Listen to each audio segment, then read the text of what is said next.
Hey there, Renee. Welcome to the program. How How are can I you? help you? Thank you so Uh, much. I'm just so excited to talk to you.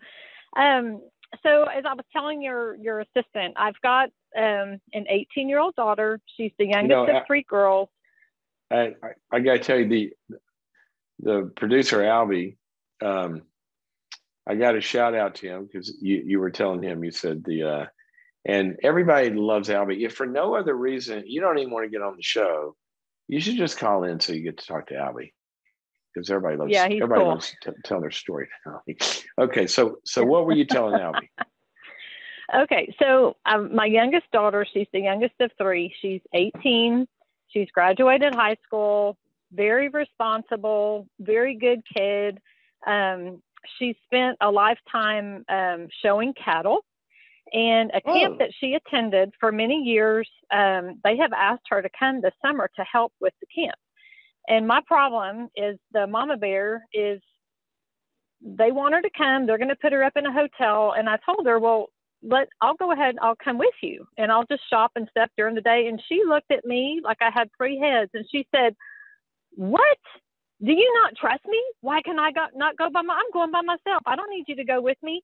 And I just, first I was hurt. And then I thought, well, wait a minute. I don't know if I want her going 3 hours away from home, being by herself in a strange area, in a hotel alone. And so I don't know if I just push it and say, no, you need to have a parent go with you, or, okay, honey, you're 18. Call us if you need anything. I'm struggling to let it go.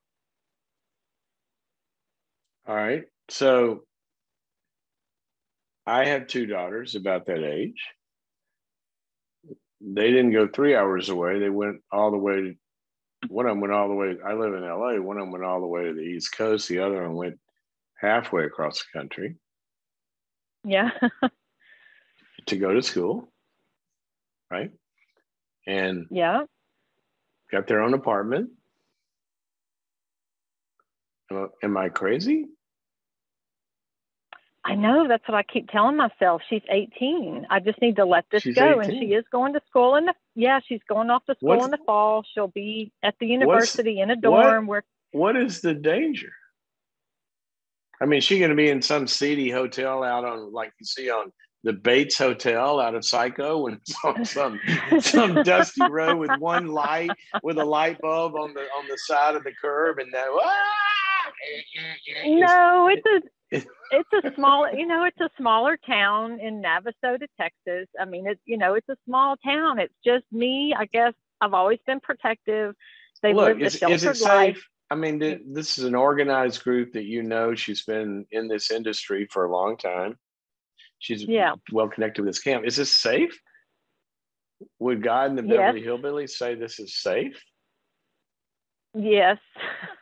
Well, then what if It's it's just, safe? That's the big question. Is it safe? And she's integrated with people that are going to see her every day. Will she be in a community or just wander around, in dark streets at night? I wouldn't want that. But she ought to be able to figure that out too. I wouldn't want an 18-year-old not having that thought in her head that I got to be safe and watch out for myself. So yeah. if there's no danger, what mama, you raised, this is your moment. This is where you put all that work into. I know, right? That's why I'm saying, why am I having such a hard time with this? Well, It's okay to that's go to college, but to be in a hotel by yourself, I'm like, oh, I don't know. what's the difference other than That's a community? good question. Is Just she the going to be connected community, to a yeah, I guess community? they'll You'll be be off working at a site. Yeah, camp. I mean, yeah, she'll Let be me staying off site. look. I just think the big question here is safety. The rest of it's maturity, and you say she's got the maturity to handle it, and so I would tell her to. Here's what I want. I want a safety report. Go talk Okay. to the people that want you to come and say, I need to go back and lobby my mom and just tell her I'm going to be safe, going from the camp to the hotel and back to the camp or at night or whatever. And that's something that she ought to be concerned about that as well, right? When my daughter got an apartment, that was a big concern she had, and she researched it and all that. So Hmm. um, the safety issue is the only issue that I can think of that she's 18 years old, Renee. Yeah. Yeah. Let me tell you a story. Okay. Maybe this will Okay. make you I'm feel listening. better. When I was 11 years old, my uh, my cousin was the governor, and my best friend's uncle was a state legislator. So somehow they had a you know what pages are, pages in the Senate and the House of Representatives. Yes. They're young people that, Yes. that work there and run errands for senators and all this. Aaron people. Yeah. Yeah. And so I got invited to be a page in the House of Representatives. I was 11 or 12 years old. I was 12 years old. And so I lived in Vicksburg, which is about an hour from the state capital in Jackson. Mm-hmm. And so I got this great opportunity to go there for a week, miss school, go there for a week and work in the House of Representatives. Okay. My parents put me on a bus, gave me some money. Said, when you get there, go check in and get a room. You have to get yourself up and go to work every morning, come back. So I went and checked in, got a room, and went to work every day. Then at the end of the week, the representative, the friend of my friend, the uncle of my friend, he, drove me back home. And I remember because I used to play competitive golf, throughout the Southeast and tournaments and everything. My parents have to drive me around this and the other. Well, in those days, you could get your driver's license at 15. And so I remember my parents were so happy when I got my driver's license at 15 and I could drive myself to the tournaments and check in a hotel. And I'm dead serious. We live 200 miles. I'll give you one example. We live 200 miles from Mississippi coast. And I would get in my car and drive down to the coast and check in a Holiday Inn, play a 3-day tournament, and come home. Wow. Now, some people say, well, we live in a different world now. And this and that. I don't, obviously there's different, I'm not suggesting at all that everybody let their kids at 15 get in a car and go wherever they want. This is structured. There were people involved. There were networks. But my point is, cognitively, maturity wise, there are teenagers that basically run divisions of family businesses. They're perfectly capable. There are others that are not. So what you have to look at whenever you're looking at giving more freedom to a kid, which 18 in my view is not a kid, they can go to war, right? Then you have to ask the question, it's not about the age, it's about the maturity level. Can they handle, because that's what we do in all of life. There are 40-year-olds that the court system says, you can't handle driving a car anymore. You can't handle being trusted to leave the house. We're going to put an ankle bracelet on you. They're 40 years old. It's not about the age, it's about the maturity level. Okay. So if I were you, I would check out the safety because this sounds like an otherwise great experience that she's very, very excited about. And I don't know any more than that, so I'm not telling you what to do, but that's what I would be looking at. Yeah. And also I would ask her, how does this, there's a lot of ways you can spend your summer. How does this set you up for whatever you want to do next? And it sounds like it may be some great learning experiences. Yeah. Yeah, it for sure is. Yep. In the community that she loves. All right, Mama. Okay. All right. Well, I sure appreciate it. I was off work today. I was lucky to see you live on Instagram, so I'm glad I got. Go ahead. I'm glad you called in. Do your best to make sure she's safe. If it's dangerous, then it's a dumb idea whether Mama wanted her to go or not. If she were an orphan, this would be a dumb idea if it's not safe.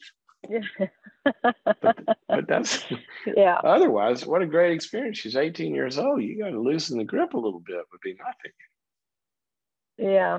Okay. Well, good. That helps me, gives me a little more comfort. Okay. I hope it works All right. out Thank well. Make you. sure she's safe. All Thank right. you. Bye-bye. Okay. Bye bye. Oh, what was that old song? Mama, don't let your boys grow up to be cowboys. Is that what it says? Or don't let your girls grow up and date cowboys. I remember when we wrote Boundaries, that song was around. We'd say, Mama, don't let your girls grow up to be codependents. Doesn't turn out well all the time. Anyway, I have a little bit of a pet peeve. Um, Helicopter parenting. Not that Rene is that. This is a new juncture in her life. I'm not talking about her, but it reminded me of the topic that I just see so many parents overdoing their kids' lives. Your job as a parent is to build maturity that is able to handle life on their own. And nowadays, this parenting thing has extended well into I don't know, people in their 50s are still getting parented.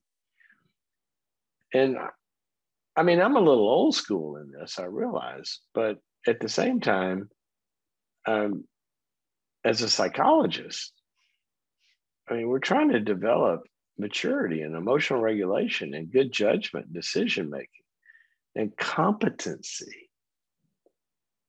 And children, remember, as a parent, your job is to be a guardian. One of my favorite verses, Galatians 4, says, while we were children, we were under guardians and managers, meaning parents or parent figures. So, what does a guardian do? A guardian protects kids from danger. All right. But remember, parents, there's two kinds of danger you need to protect your kid from. It's the danger of their immaturity that wants to do things that they're not mature enough to go do yet. And if Renee's daughter were 8 years old, riding her, cowgirl cattling thing that she does, says, I want to go check in a hotel 3 hours away and do this all throughout the summer. And you're 8 years old. No, no, no. I'm going to guard you from your grandiose fantasies. You can't drive a car at 12. You can't go do this. You can't do that. And we guard them and protect them and say, absolutely not. But you also got to guard them against something else. Not only do you have to guard children against their grandiosity of thinking that they can go do things that they're not ready to handle, but you also have to guard them from the regressive wish to remain younger than they actually are. And you got to push them to independence. And you have to limit your own regressive wishes to guard them by guarding you and your wish to hold on too tightly and too long. There's two aspects of guardianship: guarding them from wanting to do too much and guarding them from wanting to do too little. And they will always, always, always, always, always, always, always want to regress if something's too hard. Oh, it's too hard. Oh, that's too much. Oh, that's too scary. Well, tough. Do it. And then come back and we'll talk about it.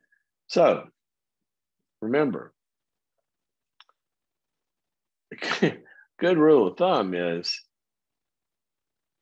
if there are norms out there that say by this time most kids can do this unless there's special circumstances, then I got to ask myself, then why am I holding on to not equipping my kid to go do that? And I just think, well, I don't think, I mean, I know it. I read an article a couple of years ago just about the colleges now that have to open up new departments called parental relations. because their kids go off and check into a dorm and they're having squabbles with a roommate or with kids on the dorm or whatever. And they're calling home and texting mom and this, that, and the other. And then mom or dad calls the school. This is in college. Are you kidding me? Parents going to call the school to get them involved in a dispute that they're having on the dorm floor? Equip your kids to work out their own arguments. I remember when my girls were, I don't know, 6 or 7 maybe, and they would do the squabbling thing. Oh, you know, Olivia did this. Now, Lucy did that. You know how kids do. And they would run to me, Daddy, she did this. Daddy, she did that. And there was one point when they were old enough, and I just said, guys, stop. Okay, here's the deal. You got to complain against her. You got to complain against her. And you guys are bringing that to Daddy. All right. And I'm going to be the judge, right? That's what you want me to do. You want to say, you're right, she's wrong, or vice versa. Isn't that what you want? And they're nodding. Yeah. She's wrong. She's wrong. I go, okay, so here's how it works. This is Daddy court. I'm the judge. And I'll be glad to entertain your case, and I'll hear your arguments. All right. And I'm going to hear your argument, and I'm going to hear your argument. And then you bring your case to Daddy court, then Daddy's going to decide who's right and who's wrong. And here's the way this works. If you bring a case to me, an argument like you got right now, which you can do, the loser is going to pay the court costs, because I don't do this for free. All right. So it's going to cost you, and I'd give them a price.